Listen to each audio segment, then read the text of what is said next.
हम में से अक्सर लोग समझते हैं कि सुकून के लिए बड़ा घर होना, बहुत सारे पैसे होना ज़रूरी है।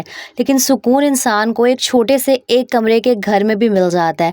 मेरी बहुत सारी बहनें ऐसी होंगी जो एक ही कमरे में अपनी पूरी ज़िंदगी गुजार लेती हैं, उसी एक कमरे में अपनी पूरी दुनिया बसा लेती हैं। तो आज मैं आपको बताऊंगी कि एक कमरे के घर को आप किस तरह खूबसूरत, साफ़ सुथरा और ऑर्गेनाइज कर सकती हैं, और साथ ही साथ 1 घंटे में ना अपने घर के सारे कामों को झटपट से किस तरह से निपटा सकती हैं। अस्सलामुअलैकुम माय यूट्यूब फैमिली। उम्मीद है जी आप सब ठीक ठाक होंगे। अल्हम्दुलिल्लाह मैं भी बिल्कुल ठीक हूँ। तो ये व्लॉग मेरी शाम की रूटीन से स्टार्ट हो रहा था। अच्छा, वैसे तो मेरी पूरी कोशिश होती है कि मैं सुबह के टाइम में ना अपने जो घर के सारे काम हैं वो निपटा लूँ। लेकिन हाँ, एक बात मैं हमेशा कहती हूँ कि इंसान की जो सुबह है ना, वो तभी स्ट्रेस फ्री बनती है जब आप शाम को ना नेक्स्ट डे की थोड़ी-सी जो तैयारी वगैरह है वो कर लेते हैं। जैसे मैं सुबह के लिए आटा गूँध के रख लेती हूँ, अगर दूध बॉयल नहीं हुआ हुआ होता तो दूध बॉयल कर लेती हूँ। अच्छा, मैं दूध में ना हमेशा 1 ग्लास के करीब पानी ऐड कर देती हूँ, और जब चाय बनाती हूँ ना तो फिर जो पानी है मैं ऐड नहीं करती। जहाँ से हमारे घर दूध आता है ना, उन्होंने मेरे हस्बैंड को बताया था एक दफ़ा कि गर्मी में अक्सर दूध ना ख़राब हो जाता है, तो अगर उसके अंदर आधा ग्लास 1 ग्लास के करीब पानी ऐड कर दिया जाए ना तो दूध फटता नहीं है। तो मैं तब से ना पानी पहले ही ऐड कर देती हूँ, और फिर जब चाय बनाती हूँ ना तब पानी मैं बिल्कुल भी ऐड नहीं करती। अच्छा, ये शाम का टाइम था, और अक्सर ना गर्मियों में स्पेशली ऐसे होता है कि शाम के टाइम में रोटी खाने को दिल नहीं कर रहा होता, तो जो भी सालन बचा होता है या तो मैं उसके अंदर चावल डाल देती हूँ। लेकिन क्योंकि मैंने कढ़ाई टाइप का सालन बनाया हुआ था, अब उसमें जो चावल डल नहीं सकते थे, फिर मैंने सोचा कि ना मैं आलू वाले चावल बना लेती हूँ। अच्छा, मैं ना हमेशा कोशिश करती हूँ कि मेरे किचन में हमेशा जो आलू है ना वो मौजूद हों, क्योंकि अक्सर जब कुछ पकाने की समझ नहीं आ रही होती या हस्बैंड घर पे मौजूद नहीं होते और पकाने के लिए भी कुछ नहीं होता ना, तो चलो आलू पड़े हुए हो ना, इंसान बहुत कुछ बना सकता है। आलू के कटलेट्स बन जाते हैं, इंसान अंडे आलू बना सकता है, आलू की भुजिया बन जाती है। कोशिश किया करें कि अपने किचन में ना आलू हर टाइम जो है मौजूद रखें, और आलू के चावल बनाना यार बड़ा आसान है। सिंपल, मैंने जो प्याज थे ना उनको हल्का सा ब्राउन किया था, उसके बाद जी बीच में मैंने अदरक लहसुन की पेस्ट डाली, टमाटर डाले, हरी मिर्चें डाली, और जो बेसिक मसाले होते हैं नमक, लाल मिर्च, पिसा हुआ सूखा धनिया डाला, हल्दी डाली, और हाँ, मैं थोड़ा-सा ना बिरयानी मसाला ऐड कर देती हूँ, तो बड़े अच्छे से स्पाइसी से जो चावल है ना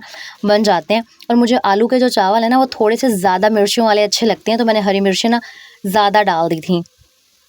अच्छा, यहाँ पर मैं चावल तो बना ही रही हूँ, साथ आपको बताती चलूँ अपने न्यू चैनल के बारे में। कुछ मेरी बहनों को पता भी होगा, तो मैंने एक न्यू चैनल बनाया है लाइफ विद सारीना के नाम से।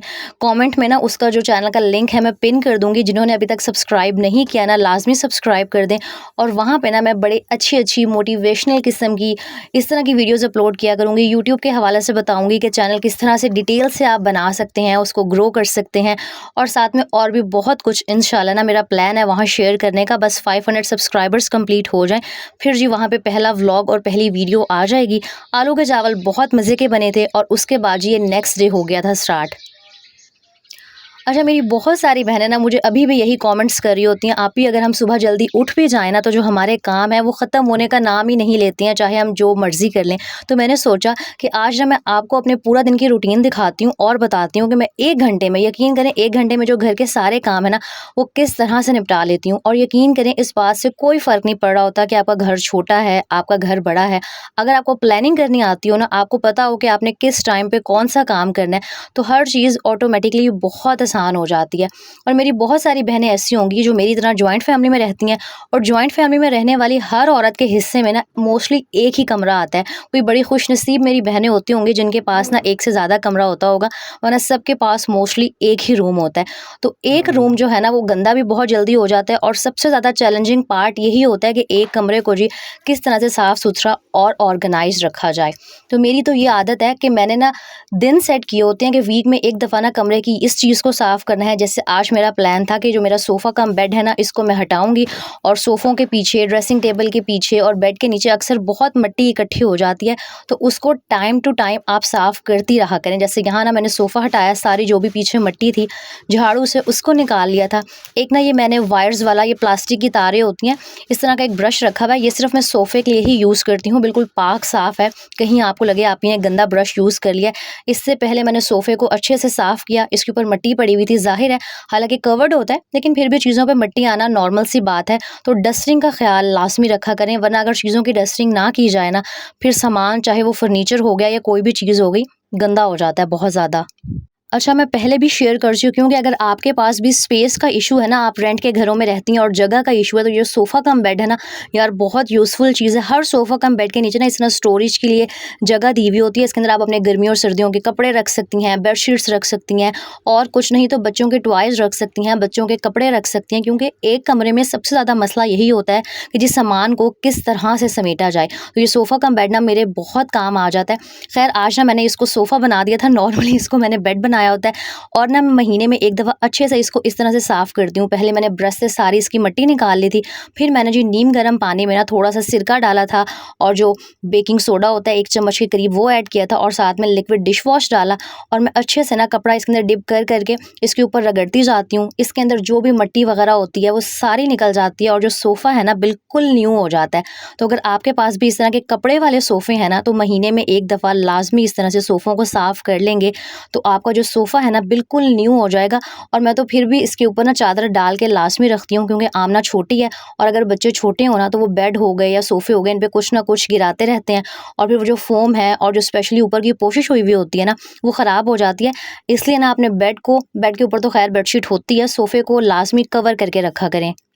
तो अगर आपके पास भी सिर्फ़ एक ही रूम है ना, तो दिल छोटा मत किया करें। मैं तो हमेशा एक बात कहती हूँ कि अगर आपके पास आजकल महँगाई के दौर में एक कमरा भी है ना और आपका अपना घर है, तो अल्लाह ताला का करोड़ों दफ़ा शुक्र अदा करें कि आपके पास अपना खुद का घर है और आपको हर महीने ना रेंट नहीं देना पड़ता है। वरना यकीन करें कि महीना कैसे गुज़रता है ना, बिल्कुल पता नहीं चलता और फिर जब इतने सारे पैसे किराए के लिए देने पड़ते हैं ना, तो इंसान को पता नहीं कितनी मुश्किलात पेश आ रही होती होंगी। जो मेरी बहनें रेंट के घरों में रहती हैं, मेरी दुआ है कि अल्लाह ताला हर किसी को ना अपना घर नसीब करे।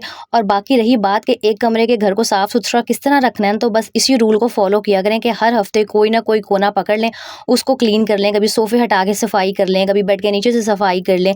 इस तरह एक तो आपका जो रूम है वो हमेशा साफ़-सुथरा रहेगा और चाहे रूम छोटा ही क्यों ना हो, जब जगह साफ़-सुथरी होती है ना, वो ऑटोमेटिकली खुली-खुली सी लगना स्टार्ट हो जाती है।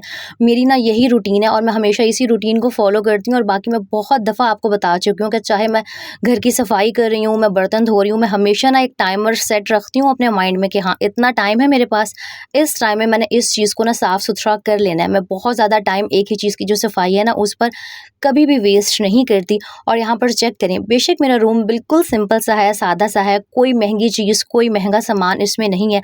सिर्फ़ साफ़-सुथरा होने की वजह से ना इतना खूबसूरत लग रहा होता है। और उसके बाद जी मैं आ गई थी किचन में। ये हैं जी किचन के पहले के हालात और उसके बाद ये हैं बाद के हालात। लेकिन इन बाद के हालात के लिए ज़ाहिर-सी बात है मुझे काम करना पड़ा था, मुझे सारे बर्तन वॉश करने पड़े थे, सारे किचन को क्लीन करना पड़ा था। और बात वही है, चाहे बहुत ज़्यादा घर बिखरा हुआ हो, जितना मर्ज़ी खिलारा डला हुआ हो, काम जब तक कहीं से शुरू नहीं करेंगी ना, तब तक काम कभी भी ख़त्म नहीं होगा। मेरी बहुत सारी बहनें ऐसी होती हैं कि अगर घर बहुत ज़्यादा गंदा हुआ हुआ हो ना, वो सिर्फ़ यही सोच-सोच के परेशान होती रहती हैं कि काम स्टार्ट कहाँ से करना है और यही सोचते-सोचते पूरा दिन गुज़र जाता है और कोई भी जो काम है ना, वो होता ही नहीं है। तो हमेशा चाहे बहुत ज़्यादा भी गंद क्यों ना हुआ हो ना, अगर आप एक कोना पकड़ के उसकी सफाई स्टार्ट कर देती हैं, यकीन करें फिर खुद ब खुद सारे जो काम है ना, वो होते चले जाते हैं और आपको पता भी नहीं चलता। और एक बात हमेशा मैं कहती हूँ कि दिल से अपने घर के कामों को किया करें। जब आप सर से उतारने के लिए कोई भी काम करती हैं ना, एक तो थकावट ज़्यादा होती है और दूसरा ना काम करके फिर मज़ा भी नहीं आता है। अच्छा, मैं ना डेली एक ही तरह की रूटीन कभी भी फ़ॉलो नहीं करती। अक्सर ऐसे होता है कि सुबह-सुबह सबसे पहले मैं खाना बनाती हूँ, किचन वगैरह क्लीन करती हूँ, फिर सफाई करती हूँ और अक्सर ऐसे होता है कि सबसे पहले जो मैं अपना एक कमरा है ना, उसको साफ़-सुथरा करती हूँ और फिर किचन में आती हूँ। तो इस तरह ना अपनी रूटीन को खुद थोड़ा बहुत चेंज करती रहा करें, वरना एक ही तरह ना वो रोबोट से बन के अगर काम करती जाएँगी, तो इंसान एक तो थक जाता है और दूसरा ना एक ही तरह की रूटीन से उकता जाता है। अब हम जो हाउसवाइफ्स हैं, उन्होंने रहना तो घर में ही है, करने घर के काम ही हैं, तो इसलिए ना अपनी रूटीन को खुद थोड़ा बहुत चेंज करती रहा करें ताकि आपको ना थकावट और बोरियत कम हो। अच्छा, दूसरा जब भी मैं बर्तन वॉश करती हूँ ना, तो मैं डेली बेसिस पर चकला बेलना हो गया और जो तवा चिमटा हो गया, उसको लाज़मी वॉश करती हूँ। इस तरह ना साथ-साथ जब हम घर की चीज़ों को, किचन के सामान को वॉश करते रहते हैं, तो चाहे कमरा हो गया, चाहे किचन हो गया, वो साफ़-सुथरा रहता है। और यहाँ पर अब मेरी कुछ बहनें कहेंगी कि ये सारी बातें ना हर औरत को पता होती हैं। मुझे भी पता है कि सबको ये कुछ पता होता है, लेकिन हाँ, जब एक लड़की की नई-नई शादी होती है ना, तो हर चीज़ को समझने में, हर चीज़ को करने में इंसान को वक़्त लगता है। तभी मैं चाह रही होती हूँ कि जो भी मेरी वीडियोज़ देख रहे हैं ना, उसको समझ आ सके कि घर के कामों को किस तरह से करना है और हर चीज़ को किस तरह से ना टाइमली मैनेज करना है। क्योंकि भई टाइम मैनेजमेंट बहुत ज़रूरी है, वरना तो इंसान को अगर टाइम मैनेजमेंट ना आती हो ना, आप पूरा दिन सिर्फ़ घर के काम करती रहेंगी और बाकी किसी भी चीज़ के लिए ना वक़्त नहीं निकाल सकेंगी। तो सारी यहाँ पर सफाई मेरी हो गई थी और यकीन करें मुझे रूम की सारी क्लीनिंग करने में और किचन को सब कुछ समेटने में ना 45 मिनट्स लगे थे। मैं हमेशा टाइम देख देख के काम कर रही होती हूँ, क्योंकि मुझे होता है कि 1 घंटे में या ज़्यादा से ज़्यादा 1.5 घंटे में ना मैं हर काम को जो है वो निपटा लूँ। और उसके बाद सिर्फ खाना बनाना बच गया था। तो मैं यहाँ आपको बताती हूँ कि हस्बैंड मेरे आउट ऑफ सिटी गए हुए थे, मैं जी अकेली थी। आमना ने कोई इतना ज़्यादा सालन खाना नहीं होता, वो खाती ही बहुत कम है सालन, तो मैं अकेली ही थी। मुझे ख़्याल आया कि मैंने ना कबाब बनाए थे, उनका थोड़ा-सा जो मटीरियल था, कीमा था, वो बचा हुआ था, तो उसके ना मैं कोफ्ते बनाती हूँ और कोफ्ते का जो है ना सालन बन जाएगा। और यकीन करें इतना थोड़ा-सा कीमा था कि सिर्फ़ 4 ही कोफ्ते बने थे। पहले मैंने सोचा कि यार क्या ही 4 कोफ्तों का सालन दिखाऊँ, लेकिन फिर मैंने वही बात सोची कि जो है, जैसा है, वही इंसान को दिखाना चाहिए। मुझे हो रहा होता है कि मैं जिस तरह की सिंपल सी लाइफ़ स्पेंड कर रही हूँ ना, वही आपके साथ शेयर करूँ, वरना शो ऑफ के लिए तो आप बहुत सारे और दूसरे व्लॉग्स देख सकती हैं। अच्छा, अगर आपको कोफ्ते बनाने की रेसिपी भी चाहिए हो ना, तो मुझे कमेंट में बताइएगा, मैं ना आपके साथ लिंक शेयर कर दूँगी। और कोफ्ते मैं हमेशा फ्राई करके बनाती हूँ, फ्राई करके बनाने से ना ज़्यादा अच्छे बनते हैं और ना हाँ, टूटते भी नहीं हैं। बाकी सिंपल मैंने प्याज़, टमाटर, हरी मिर्चें, अदरक, लहसुन को ग्राइंड कर लिया था। ऑयल के अंदर सारी चीज़ों को ना ग्राइंड करके मैंने ऐड कर दिया था और उसके बाद नमक ऐड किया, लाल मिर्च डाली, सूखा धनिया डाला, हल्दी डाली और इस मसाले को ना हम अच्छे से भून लेंगे। कोफ्ते बनाना ना बहुत आसान है। मुझे अक्सर कमेंट आ रहे होते हैं, आप ही आप कोफ्ते किस तरह बनाती हैं, शेयर करें। तो मुझे तो बड़ा ही आसान सी रेसिपी पता है और मैं इसी तरीके से बनाती हूँ और बहुत मज़े के बन भी जाते हैं। अच्छा, जब मसाला हल्का सा भूनना स्टार्ट होगा ना, तो आपने फ्राई किए हुए कोफ्ते इसके अंदर ऐड कर देने हैं और 5 मिनट इनको भूनने के बाद साथ ही इसमें आलू भी डाल देने हैं। आलू आपकी अपनी मर्ज़ी है, मेरे घर में कोफ्ते हमेशा आलू के साथ बनते हैं, तो मैंने जी आलू ऐड कर दिए थे। और मैं बार-बार कहती हूँ कि ना ही मैं बहुत मुश्किल रेसिपीज़ खुद बनाती हूँ और ना ही आपके साथ शेयर करती हूँ, क्योंकि भई हम औरतों के ऊपर घर के और भी इतने सारे काम होते हैं। वैसे में इंसान कोई बहुत मुश्किल रेसिपी बनाने बैठ जाए, घंटे 2 घंटे फिर इसी में लग जाएँगे और फिर थकावट अलग हो जाएगी। अच्छा, जब मसाले की अच्छे से भुनाई हो जाएगी, ऑयल सेपरेट हो जाएगा, तो आपने इसके अंदर पानी डाल देना है। जितना आपने शोरबा रखना हो उसी हिसाब से आप पानी डाल दें। फिर जी इसके अंदर मैंने हाफ़ टी स्पून के करीब पिसा हुआ भुना हुआ ज़ीरा ऐड किया था और हाफ़ टी स्पून ही गरम मसाला डाल दिया था और बस इसको मैंने पकने रख दिया था।